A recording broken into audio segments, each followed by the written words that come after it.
this this is an extraordinary speech because there's no element of gloating in it or even saying to the North, great job, you got us through this. This is a wonderful thing. We're going to bring the country together and all that. It was a very different tone. I can't imagine any other politician doing this, none in my experience.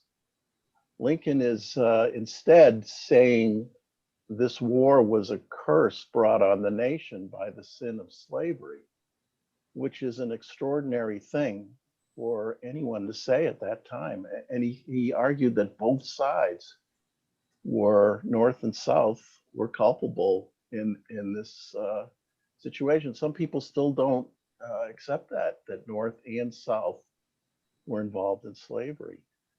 And he called for soul searching rather than self-righteousness. And he argued this is the only way the nation could be healed. And I think what Lincoln was trying to do was tap into the one thing both North and South still had in common, which was very strong Christian faith, a belief that God's will played out in the life of people. And he really strived to argue that God had a different plan than either the North and South. And he argued, this war was far deadlier, more destructive, and more revolutionary than either side predicted.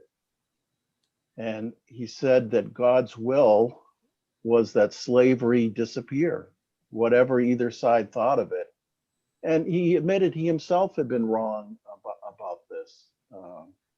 And this, it's hard to express how radically different this was to the approach others at the time were taking. I mean, even religious leaders thought punishment was necessary to prevent future secession attempts.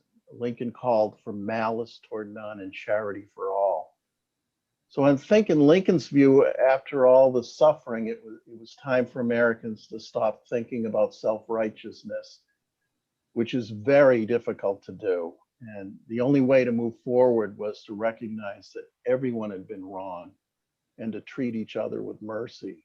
And I don't see any politicians doing that.